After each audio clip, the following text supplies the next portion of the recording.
यो hello मेरे प्यारे दोस्तों, तो आज अपन बात करने वाले हैं सोलो लेवलिंग के टॉप 10 शैडो के बारे में। सन जिनवू की पावर्स और उसकी शैडोज के बारे में आज अपन बात करेंगे और देखेंगे कितनी ज्यादा स्ट्रॉन्गेस्ट है उसकी शैडो। वैसे तो हमारे सन जिनवू के पास 10 मिलियन शैडोज है, लेकिन हम सिर्फ टॉप 10 की बात करने वाले हैं। जिनवू की शैडो से पहले हम बात करते हैं अपने सन जिनवू के बारे में। तो अपना सन जिनवू है एक नॉर्मल बंदा जो कि है ई रैंक हंटर, और वो इतना ज्यादा वीक है कि वो ई रैंक के गेट के अंदर जाता है, पोर्टल के अंदर जाता है और वहां से भी घायल होके वापस आता है। उसके लिए एक गॉब्लिन को मारना भी बहुत ज्यादा डिफिकल्ट है। लेकिन अपना सन जिनवू एक बार जाता है एक पोर्टल के अंदर अपनी टीम के साथ, और वहां पे जाके उसको एक सिस्टम चुनता है एक मोनार्क के रूप में, जिससे वो बन जाता है एक शैडो मोनार्क। और साथ ही साथ वो 10 मिलियन शैडो का मालिक भी है, यानी कि 10 मिलियन शैडो उसके अंडर में आती है, जो कि ज्यादा खतरनाक है, तुम समझ सकते हो। टॉप के एस रैंक हंटर भी सिर्फ और सिर्फ 4 से 5 ही शैडो को अट्रैक्ट कर सकते हैं। तो तुम लोग समझ ही सकते हो कि अपना सन जिनवू कितना ज्यादा ओवर पावर्ड बन चुका है। तो बाकी चीजों को साइड करते हुए अब चलते हैं मेन टॉपिक पे, और जिनवू की शैडो को हम 7 ग्रेड में डिवाइड करने वाले हैं, जो कि इस तरीके से होने वाली है। नंबर 1 पे आता है अपना फ्यूज, elites, knights, elite knights, general, commander और लास्ट में ग्रैंड मार्शल।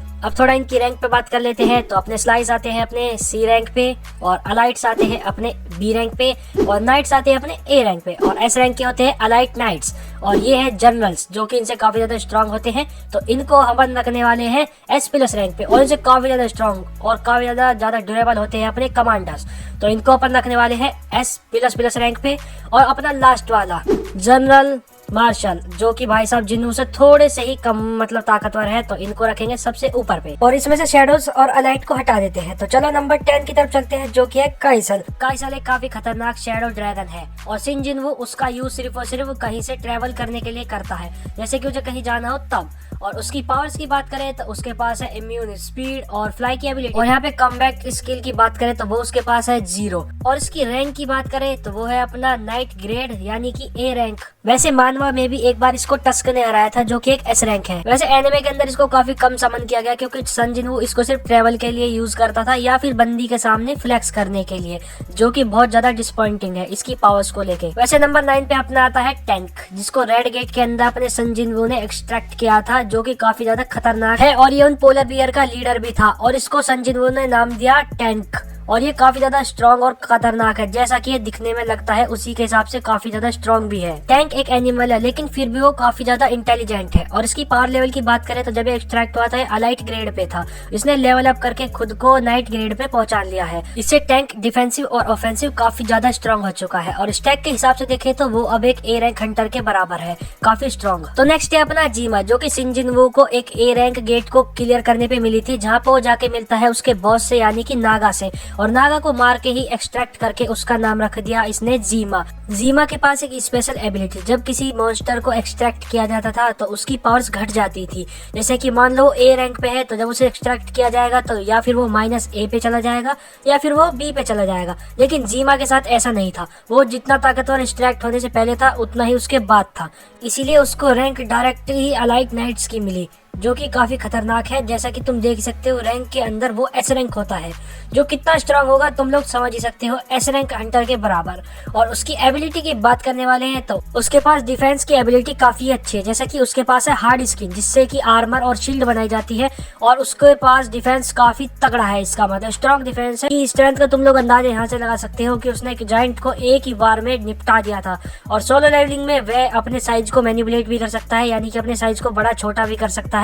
वैसे तुम सबको एक बात बताना मैं भूल गया, ये जितनी भी शैडो है ये सभी इनविंसिबल है, मतलब कि जब तक इनके कास्ट करने वाले को नहीं मारा जाएगा तब तक ये शैडो खत्म नहीं होगी। मतलब सिन जिनवू चाहे जितनी भी चाहे, तब जब तक उसका मन करेगा वो इनको कास्ट कर सकता है। तो नंबर 7 पे आता है आयरन, जिसको सिन जिनवू ने एक रेड गेट में एक्सट्रैक्ट किया था। ये एक ए रैंक हंटर है कोरिया का, और ये भाई साहब कितना ज्यादा स्ट्रॉन्ग है तुम लोग समझ सकते हो। ये अपने ईगो में बहुत ही ज्यादा बढ़ चुका था कि इससे ज्यादा स्ट्रॉन्ग कोई भी नहीं है, लेकिन जब इसका सिन जिनवू से पाला पड़ा तो बेचारे के एले निकल गए। जिनवू की एक शैडो ने इसको मार दिया, उसके बाद जिनवू ने इसे एक्सट्रैक्ट कर लिया और इसको नाम दिया आयरन का। और ये कितना ज्यादा स्ट्रॉन्ग है तुम लोग भाई समझ जाओ, क्योंकि ये एक ए रैंक हंटर होने के साथ साथ काफी ज्यादा डैम स्ट्रॉन्ग भी है। और जैसे जैसे स्टोरी आगे बढ़ती गई, इसने भी अपने आप को लेवल अप किया और अलाइट नाइट्स पे ये पहुंच चुका है, और काफी ज्यादा स्ट्रेंथ इसने गेन की है। और एबिलिटीज की बात करें तो यही है enhance speed, regeneration, create defence और शाउट आउट प्रोवेशन। वैसे शाउट आउट प्रोवेशन के बारे में तुम लोगों को नहीं पता होगा, तो एक बार मैं बता देता हूँ। ये अपने ईगो में रहता है, अपनी मस्ती में रहता है, मतलब लोगों को टॉन्ट मारने में इसको काफी ज्यादा मजा आता है, उन लोगों को चिढ़ाने में, हरा के या फिर मार के। तो नेक्स्ट है ग्रीड। और अब अपर लेवल के भाई साहब शैडोज की बात होने वाली है, तो तुम लोग बिल्कुल ही रेडी हो जाओ।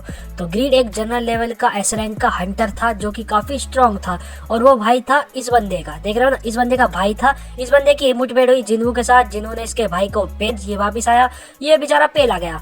ये 2 बार पेला गया वैसे तो, पहले जिन्हू के बाप से, फिर जिन्हू से, और बाद में इसको बहुत बुरी तरीके से पेला गया दोनों बाप बेटे के थ्रू, और इसको फिर एक्सट्रैक्ट करके बना लिया गया एक शैडो जिन्हू के थ्रू, और ये बन गया एक काफी खतरनाक और काफी लॉयल शैडो एक जिन्हू। शैडो बनने के बाद ग्रीड एक काफी ज्यादा लॉयल और हम्बल ही शैडो बनी। वो जिन्हू से बिना पूछे कुछ भी नहीं करती थी, वो जिन्हू के ऑर्डर्स लेती थी, उसके बाद ही कुछ करती थी। ग्रीड एक जनरल लेवल की शैडो है। उसने आइस मोनार्क की आइस प्रिजन को भी अपनी बॉडी मसल्स को फ्लेक्स करते हुए तोड़ दिया था और उस बेचारे को ट्रॉमा दे दिया था। वैसे इसको स्क्रीन टाइम काफी कम मिला है, जो कि काफी ज्यादा डिसअपॉइंटिंग है, लेकिन स्ट्रॉन्ग है इसलिए लिस्ट में है। तो नेक्स्ट है अपना टस्क, और ये काफी ज्यादा वर्सटाइल और पावरफुल शैडो है। जिन्होंने इसे कारगिल ब्रांच से एक्सट्रैक्ट किया था। ये एक हाई ऑर्ग था और काफी ज्यादा स्ट्रॉन्ग था भाई साहब। जिन्हों को भी इसने काफी ज्यादा टक्कर दी थी। तुम लोग समझ सकते हो कि ये कितना ज्यादा स्ट्रॉन्ग होगा। वैसे जिन्हों के लिए काफी ज्यादा लॉयल है और साथ ही साथ में ओबीडिएंट, क्वाइट और सही रहता है। वैसे इसने स्टार्टिंग एलाइट नाइट से की थी और पावर अप करके जनरल लेवल पे पहुंच चुका है। तो अब इसकी पावर लेवल्स की बात करें तो इसके पास काफी सारी पावर्स है। तो ये एक ग्रेविटेशनल मैजिक और हील मैजिक का यूज कर सकता है, अपने अराउंड शील्ड बना सकता है, फायर बॉल्स को भी बना के यूज कर सकता है, किसी को क्रश करके उसको काफी ज्यादा पेन दे सकता है, और ये सामने वाले का डिफेंस भी वीक कर सकता है, और साथ ही साथ सामने वाले को अंधा भी कर सकता है, सामने वाले का स्टेमिना भी कम कर सकता है, और साथ ही साथ सामने वाले का स्टेमिना को बढ़ा भी सकता है और खुद के भी स्टेमिना को बढ़ा सकता है। इसने जिन्हों की काफी ज्यादा हेल्प की है फाइट में, और ये काफी ज्यादा समन किया गया है। तो नेक्स्ट है कामिस, और कामिस एक ड्रैगन था जिसे एक ह्यूमैनिटी ग्रेटेस्ट कैलेमिटी कहा जाता था। वो एक एस रैंक गेट का बॉस था। इसके अलावा कामिस ड्रैगन एंट्रीज का सर्वेंट था, जिसे मोनार्क ऑफ डिस्ट्रक्शन के नाम से भी जाना जाता था। और तुम्हें पता है कि कामिस ने काफी सारे एस रैंक हंटर्स को मारा था, लेकिन वो डिफीट हो गया था 5 एस रैंक हंटर्स से, जिन्हें बाद में नेशनल लेवल हंटर्स कहा जाने लगा। बट स्टिल कामिस को हराने के लिए 5 एस रैंक हंटर्स को ऑल आउट जाना पड़ा था, और साथ में मिलकर कामिस को हराया उन्होंने। उसके बाद में कामिस की बॉडी को इन्होंने अंडरग्राउंड में सेव करके रख लिया। लेकिन सिंजनू एक बार अंडरग्राउंड में जाता है और वहाँ पे वो कामिस को देखता है और वो उसको एक्सट्रैक्ट कर लेता है शैडो में, लेकिन काफी टाइम से मरे होने की वजह से वो काफी ज्यादा वीक था, तो वो कुछ ही देर के लिए एक्सट्रैक्ट हो पाया और कुछ देर बाद ही पूरी तरह से गायब हो गया। लेकिन कामिस ही था जिसने संजिनू को बताया कि रूलर्स के बारे में, कि रूलर्स कौन है और फ्यूचर में वो उससे फाइट करने के लिए आने वाले हैं। और वैसे कामिस को पर्सनैलिटी वाइज देखा जाए तो वो काफी ज्यादा ईगोइस्ट था, काफी ज्यादा ईगो था बंदे में। वो इंसानों को ऐसे मारता था जैसे कि उसके लिए कोई खेल हो, देखते ही इंसानों पे हमला कर देता था। तो अब बात करते हैं टॉप 3 के बारे में। तो नंबर 3 पे आता है सबका फेवरेट इग्रिस। तो इग्रिस एक स्वॉर्ड्समैन है और साथ साथ सिंजिनू का एक्सट्रैक्ट किया हुआ पहला शैडो सोल्जर है, और ये कमांडर रैंक पे है, और ये कितना ज्यादा स्ट्रॉन्ग है तो तुम लोग समझ ही सकते हो। इसकी की गई फाइट क्या ही लेजेंडरी थी। वैसे इग्रिस शैडो मोनार्क एशबॉर्न के अंडर सर्व करता था, लेकिन जब एशबॉर्न रिटायर होने लगा तो उसने इग्रिस को भेजा जिन्वू को टेस्ट करने के लिए कि वो शैडो मोनार्क बनने के काबिल है या नहीं, और जिन्वू उसमें एकदम खरा उतरा। जिन्वू ने इग्रिस को हरा के शैडो आर्मी का कमांडर बना दिया, और साथ ही साथ में उसने लेवल अप भी काफी किया। उसने शुरुआत की थी नाइट ग्रेड से और अब वो कमांडर ग्रेड पे पहुंच चुका है। और अब उसकी एबिलिटीज की बात करें तो वो भाई साहब इमेंस पावरफुल है। यहाँ की तुम देख सकते हो, उसने क्रॉस मोनार्क को तब तक रोक के रखा था जब तक कि सन जिन्वू वापस नहीं आ गया, और साथ ही साथ में वो एक एजाइल और फास्ट भी है, जो उसकी स्वॉर्ड चलाने के स्टाइल से तुम लोग देख ही सकते हो, और मूवमेंट भी काफी अच्छी है। साथ ही साथ में वो एक बहुत अच्छा स्वॉर्ड्समैन भी है, और साथ ही साथ उसे टेलीकिनेसिस भी आती है। वैसे भी दोस्तों कमांडर ग्रेड पे है तो ऑब्वियसली बात है कि वो स्ट्रॉन्ग तो होगा ही। अब चलते हैं नेक्स्ट की तरफ। तो अपना नंबर 2 का जो है वो है बेरू, सबका फेवरेट बेरू। बेरू सबसे फनीस्ट शैडो है और वो राइवल है इग्रिस का, क्योंकि दोनों ही कमांडर रैंक पे। वैसे स्टोरी पर आए तो बेरू एंट किंग बनने के लिए ही पैदा हुआ था, और इसे हमने जेजू आइलैंड के वक्त देखा था। इसका मकसद था सिर्फ उसे राजा बनना, और वैसे उसकी भी हमारे संजिनू के सामने कहाँ ही चलती। लेकिन उस आर्क के दौरान बेरू ने सभी एस रैंक हंटर के एल लगा दिए थे, यहाँ तक कि उसने अपने पावर से इस बेचारे को भी मार दिया था। लेकिन एरो एक बात है, वो कभी भी होल्ड बैक नहीं करता। वो फाइट में डायरेक्टली एनिमी के वीक स्पॉट पे अटैक करता है और उसे खत्म कर देता है। अगर वो कभी होल्ड बैक करता भी है तो तब करता है जब सिंजिनवू उसके आसपास होता है। अब बात करें उसकी एबिलिटीज के बारे में तो ये भी काफी ज्यादा वर्सटाइल है। बेरू कितना ज्यादा स्ट्रॉन्ग है तुम यहाँ से अंदाजा लगा सकते हो। उसने अपने बियर हैंड से चाके एक स्वॉर्ड को क्रश कर दिया था अपने हाथों की पावर से, और उसने उसने क्रुइशा की फिंगर्स तक काट दी थी बंदे ने। और वैसे साथ ही साथ इसके पास में इम्यून स्पीड भी है, जैसा कि तुम लोग चा और इसकी फाइट में देख सकते हो।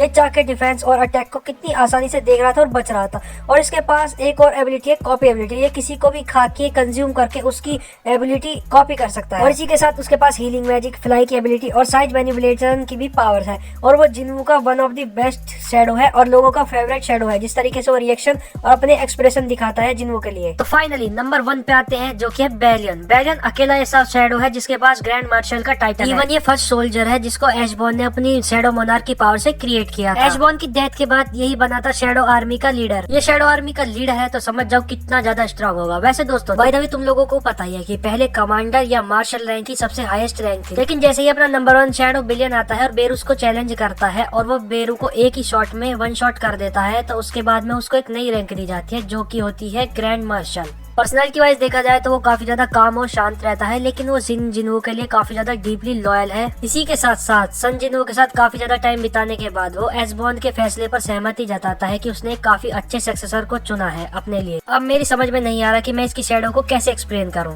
तुम लोग इतना समझ लो कि ये सिर्फ सन जिन्वू से थोड़ा सा ही नीचे, क्योंकि इसने बेरू को 1 शॉट कर दिया था। इसकी एबिलिटी भी काफी तगड़ी है, जैसे कि strength, speed, sword, skills, fight, leadership, सभी चीजों में काफी ज्यादा अच्छा है। तो इसीलिए बेशक से बेलियन सीरीज के लास्ट में है, लेकिन लोगों ने उसको फिर भी काफी ज्यादा पसंद किया। तो दैट्स इट, वीडियो खत्म। और वैसे ये थी हमारी सोलो लेवलिंग के ऊपर पहली वीडियो। और वीडियो आपको जरा सी भी अच्छी लगी हो, तो इन्फॉर्मेटिव लगी हो, तो वीडियो को लाइक करके चैनल को कर दो सब्सक्राइब और कमेंट में बता दो तुम्हारा एक्सपीरियंस कैसा रहा। तो मिलते हैं किसी और नए वीडियो में, तब तक के लिए ta-ta bye bye goodbye 7 आ रहा।